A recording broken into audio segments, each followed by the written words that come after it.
if you click on this link, this would take you directly to the referral. You can also Google Refer Gaucho and the page will come up, and there's a little tab which I'll show you on the next screen. Or you could also Google Distress Student Protocol. So basically the referral is, well, we'll show you in the next slide. I'll just cover there we go. Okay. So this is what I was saying. So if you Google either Refer Gaucho or Distress Student Protocol, you'll be taken to this picture on the left.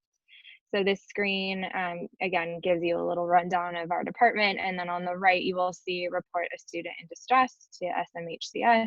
So if you click on that tab, it'll take you to the picture on the right, which is our protocol. So it will walk you through exactly all of the information that we need. It will ask you for your contact information, the student's name, the student's perm, location of the incident, description of the incident, student's contact information if you have it, and there's probably a few things that I'm missing. But basically, we want to encourage you all to include as much detail as possible in this referral. The reason we have it done online is because when we receive this referral and put it into our system, we get a good sense of the other resources they're connected to on campus, and also if we've already received another referral for this student. So it's really important that we have this online referral completed with as much detail as possible, so we can go over it and make our connections with other parties on campus and see where else the student is popping up. And we will also be contacting you. So we will contact all of the reporting parties who make a referral, let you know that we received your referral, and also give you our direct contact information. So you can go ahead and contact us if you get any additional information on the student that you're referring. So when we get this referral, one of us, including the two that aren't here, will be assigned the case, and then you will hear from one of us, and we'll go from there. The last bit of information that was on the other slide, which you guys can also Google if you Google our department, or just look us up on any of the websites that we're going to show you at the end, is our phone number. So if you have questions about whether or not to make a referral, if you would like consultation about a specific incident that happened or something that you witnessed, any questions at all, you can go ahead and contact us at this 3030 line. We all check the voicemail. One of us, again, will call you back. So this is just a good resource for you all to have in case you have any questions about anything that you encounter with a student.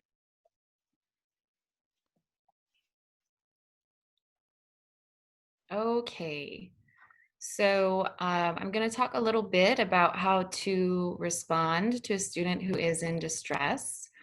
So I'll talk a little bit about some of the do's and don'ts. So whenever possible, try to speak privately with the student so that they feel more comfortable being vulnerable and honest and open with you. We know right now people are often in their homes. So, if maybe you're having like a phone meeting or a Zoom meeting with somebody, maybe you can, have a phone conversation and they can go for a walk while they talk to you, things like that. Try to remain calm. The more calm that you are in your tone of voice and your body language, the more that they're going to feel comfortable, and will help them to stay more calm and help you respond to the situation as well. Try to show concern and interest, ask them, maybe more questions about how they're feeling about the situation or what's going on. And the main thing there is to just, be genuine, to show that you really care about the person. And oftentimes that is the most important thing compared to the words you're saying, but just kind of your general demeanor and that you're showing empathy for them. So that goes to, speaking with compassion and understanding. Whenever possible, seek consultation. And that goes back to, even when I was speaking about calling 911, or if you're going to refer to us, we encourage you to speak with your supervisor there, whoever you speak to at, EOP for consultation. You can also, talk to us and consult with us. If the student is seeking counseling support, you can encourage them to make an appointment at CAPS.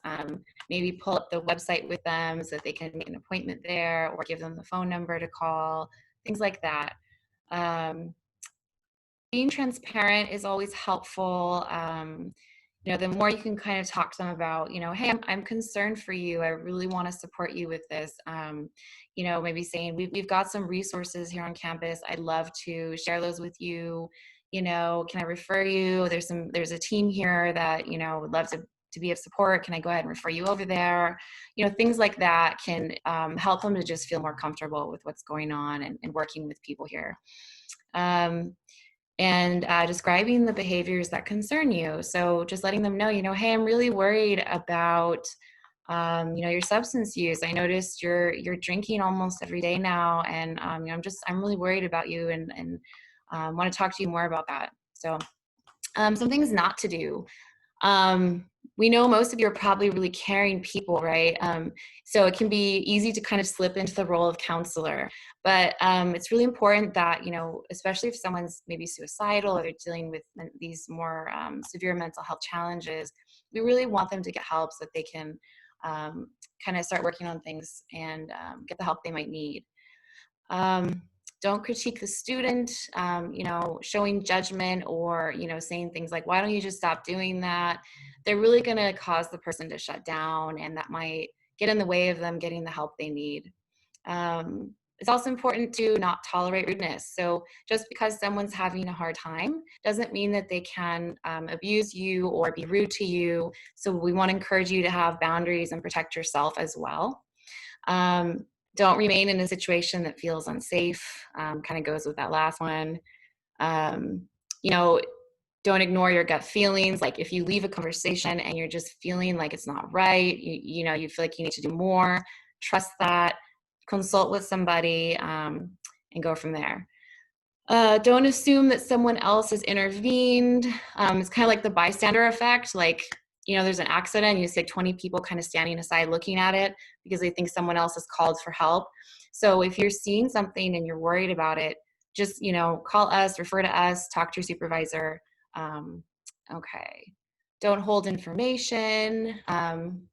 We've had situations where people refer to us weeks, months, many months later after something's happened, and it's much harder to intervene at that point. So the sooner we kind of can support somebody, the better. And finally, don't make promises. You know, we don't make promises to students, and it's important that you don't either.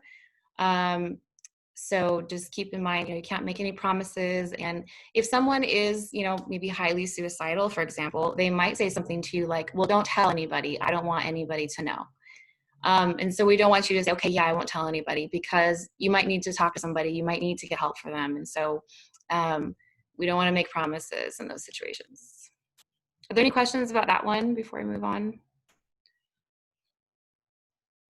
Okay.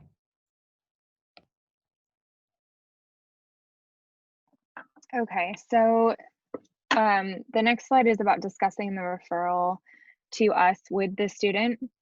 So a lot of times reporting parties kind of struggle with this decision, whether to disclose to the student that they're going to be referring to us or not. So we just kind of wanted to go over some basically pros and cons about that process. So when you're considering disclosing to the student that you're going to make this referral, just remember that transparency can be really helpful. So if you let the student know, you know, hey, I'm going to make this referral to SMHCS, you're acknowledging that you're concerned about them and you're being proactive, and kind of to the points that Natalie was just saying, it expresses that you care about them, and it's showing them that you're being proactive about their situation versus just, oh yeah, too bad. So it can actually help, you know, with your relationship with the student, and also just help them feel that someone, you know, kind of has their back. It also helps the student know what to expect. So a lot of students, when they hear from us or they see outreach from us, they kind of worry if they're in trouble, or, you know, they worry what this means for their record or whatnot. You know, we're giving you all this presentation to help you understand what we do and why it's helpful for us to get involved. So if you can kind of provide the student with just some basic information about what our department is and what we do and how we link students to resources, and we're just here to help, it can really help them not only with their expectations, but it also can help them agree to connect with us. So we find that if reporting parties are transparent with the students that they are going to make this referral, we find that the connection is more successful, because they know what to expect, and they're expecting our outreach, and they're hopeful that we can help them. So those are all reasons why to consider being transparent about the referral. It's certainly not a requirement. It can be helpful, like I just said, but there also are reasons why not to disclose the referral. So one of them can be you're worried about the student's reaction. So, we mentioned multiple times that some of the warning signs can be an angry or hostile student, a change in behavior. You might be scared for, yourself in that situation. So if you're worried that this might escalate a student and they may become defensive or hostile, then, by no means you don't have to tell them that you're going to make this referral. You can still do it. You just don't necessarily have to tell them. And, your safety is first and foremost in this situation. On that note, if you're worried that the student is going to get upset that you're making this referral and you're thinking, they're going to piece it together, oh, it must have been you that made this referral, make the referral anyway. This is not a reason not to refer them. Generally, if students become upset because of the referral, again, they think they're in trouble, or, they think that this has, other effects than just us trying to help them out. So generally, we let students know this is what we do. We're just here to help. And it generally de-escalates them if they do become upset about the referral. We don't just outright tell the student who referred them. We do a very general outreach, and we let them know that someone has kindly expressed concern for them, but we don't just say, hey, Ozzy made this referral to us for you, and let them know right off the bat. Generally they can put it together. But again, if the student's been struggling and they're in contact with a bunch of people, it could be a number of people who made this referral. So it's definitely not if you're worried about the student, being upset with you or finding out that it was you, it's not a reason to deter you from making the referral. And again, this is something, if you're feeling conflicted about, you can consult with us ahead of time.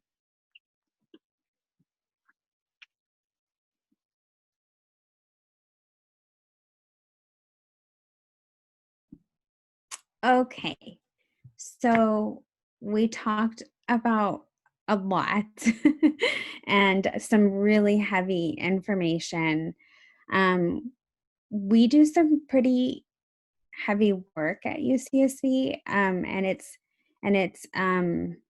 I want to acknowledge that that this can be particularly challenging for students who are encountering other students and don't really always have the appropriate resources or the information or people that they feel like they can go to. And I think all of you will have a really good understanding, hopefully, after this training about how to manage someone who might be in distress. But you might also get people who come to you who've encountered someone who you haven't directly encountered, and hopefully this information will be helpful for you to share even with friends or other peers who are on campus who might potentially encounter something in the future.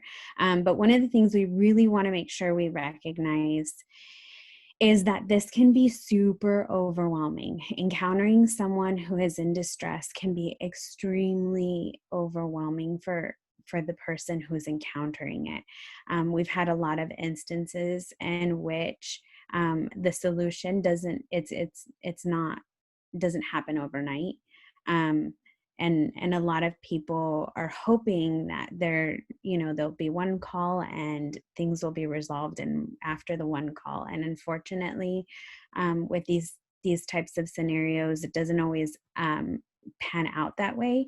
The thing about mental health is that people have a right still. There's the they have the right to be able to seek support or not seek support, and they have a choice. And we have to respect that as people who are in the mental health realm, and we can't force people to do things that they don't want to do. Of course, there's always intervention options if there is an imminent safety risk, as we mentioned, or if there's a risk to others. But I want to acknowledge that and recognize that can take a toll on people. And so we really encourage for you to take care of yourselves if you're ever encountering a situation where you're dealing with someone who's in distress, because that distress, it's transferable. It really does rub off, and you can feel the overwhelm that the other person does, especially when we're people who care a lot. So all of us who are in this field, and I'm sure all of you are similar, because you wouldn't be in a peer mentor program trying to help your peers if you didn't have that compassionate heart. But really, we're encouraging you to take time and space to really think about things. And as we've mentioned before, going to someone who you can consult with, who you can confide in, making sure that that person is someone who is a direct supervisor, or someone who's a lead in the department at EOP. I know there's a lot of great options over there. You all have some really great people. So practicing self-care activities, we're always encouraging people, whatever that looks like, and it's different for everybody, right? So some people, it may be the outlet of art, and for some it's like it's for physical activity, music, dance, whatever it is that helps to take care of your well-being, your mental health. We really encourage you to get involved with that. Talking to the appropriate personnel and documenting. So again, going to your supervisor. And then also deciding whether to see the student again or not. Sometimes there's circumstance in which maybe it might not be the best to see the student again, if it's one of those situations that we had mentioned previously where there was like it was a hostile situation.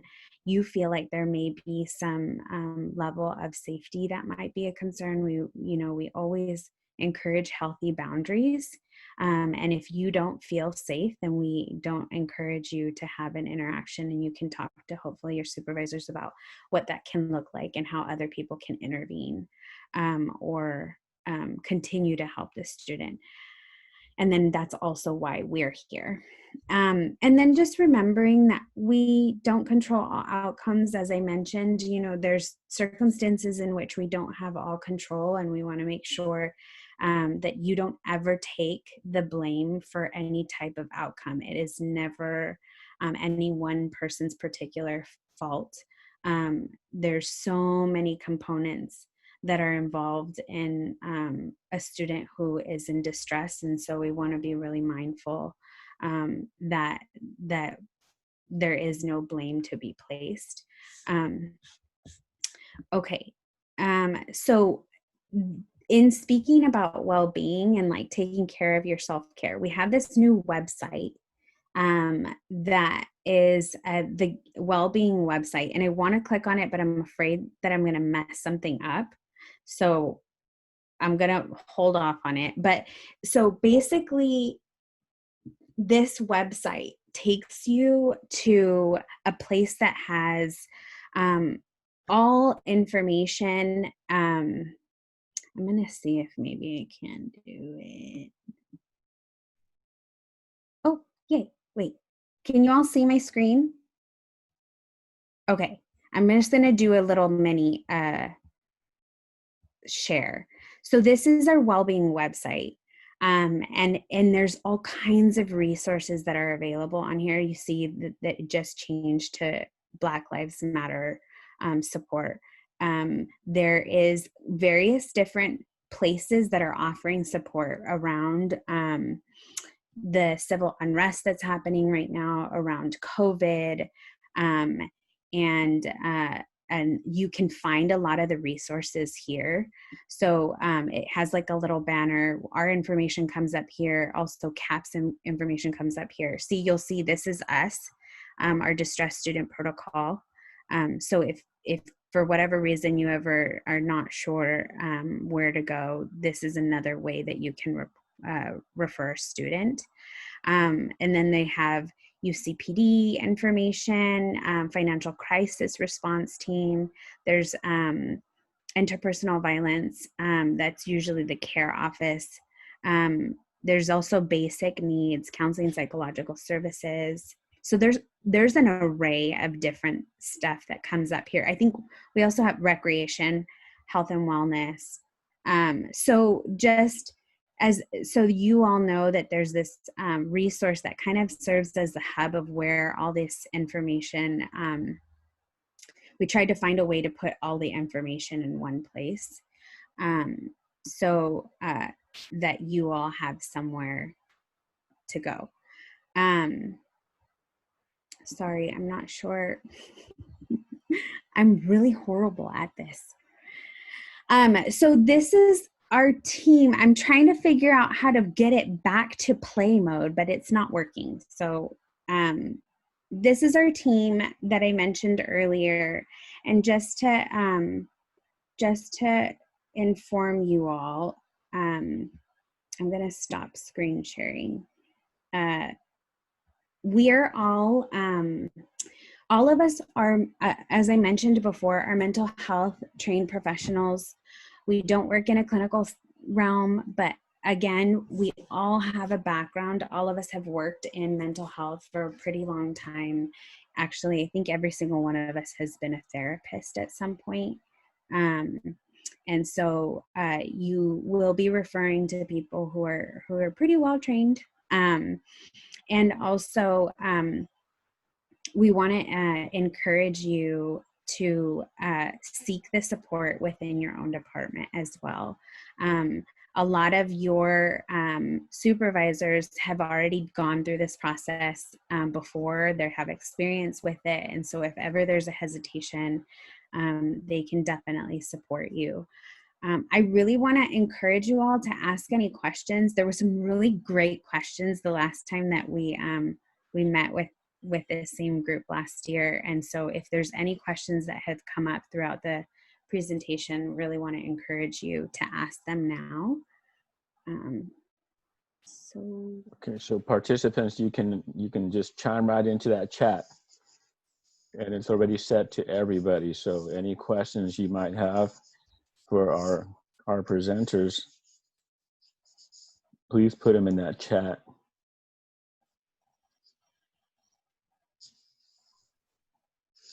Any activity happening yet? Let me see.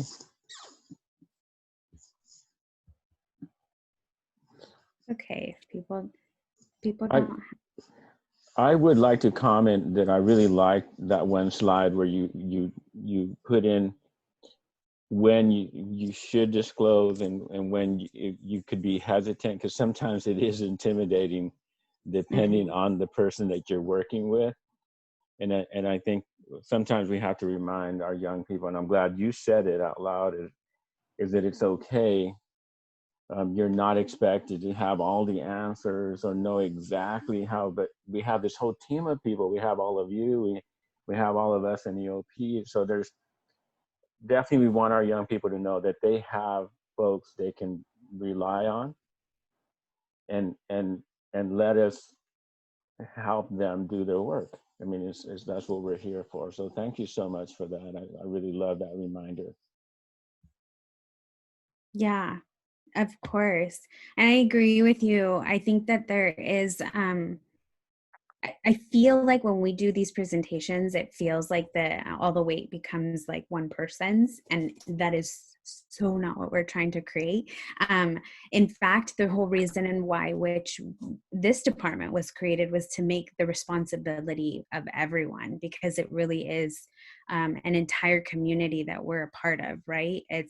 This is the UCSB campus community, and so all of us can carry a little bit of the weight, and it doesn't have to be one person's decision. It should never be one person's decision. Actually, none of us have the call. None of us are able to make one decision and be able to have it be that. We have to consult with a bunch of different people. So yeah, I appreciate that. Ozzy. Well stated. Even the chancellor has a team of people that they rely on, right? So it's like we're no different. We have a whole team of professionals in other departments that we're always talking about how we're collaborating, and this is it. This is it, folks. This is as good as it gets. Yeah. And we're really grateful that all of you exist. I mean, I will say that the majority of a good amount, I wouldn't say the majority, a good amount of our referrals come from fellow students. You all are experiencing people from firsthand. And you see all your friends, you see all the peers like day in and day out. We don't really get to see them that often. And so you all get the information way before any of the staff or administrators do. I mean, faculty sometimes will get it, but even then, I think that the students are the ones who are seeing it first, and then everyone else does. So, I think it's really amazing that EOP has this peer program, especially because peers respond better to you all than they do to us. That's for sure. So no questions. No one has one question, not even one. Well, if y'all think of something later, feel free you can call our 3030 line, our consultation line anytime. Right now, we're having to check it remotely, but feel free to call. We're happy to talk to any of you. Like, we love what we do. It matters to us. So if you have a question and you just want to chat with us, like, feel free to connect. And also, Ozzy, you can share our emails with students who have questions, whatever. We're happy to talk. Thank you for that, Natalie. I was about to ask you if it was okay to share your email, so I will make sure that they definitely get your contact information in the email format. I will also throw in that we have, if in one way that we have made ourselves available to students too, has been people who are ever interested in the field. So each one of us, actually the three of us are all from a social work background. Monty has an MFT. His degree is in counseling psychology, and was on the MFT track. And so if ever any people have interest in learning about the career, that we've also made ourselves available to support students in that way. So you just wanted to throw that out there. Thank you for that, because I think that is important, especially as our young people are starting to sort out what their education could possibly lead to in the future. Jessica and I both have degrees in counseling psychology. My emphasis was working with college student and personnel. Jessica, I can't remember your specific specialty area. Mine's in clinical psych with a Latinx mental health concentration. The MFT track, but went sideways into student affairs, so I can totally relate with where y'all are coming. I say sideways, but it's really parallel. Yeah, I agree. Well, folks, we have less than a minute. Well, it's officially 4:30.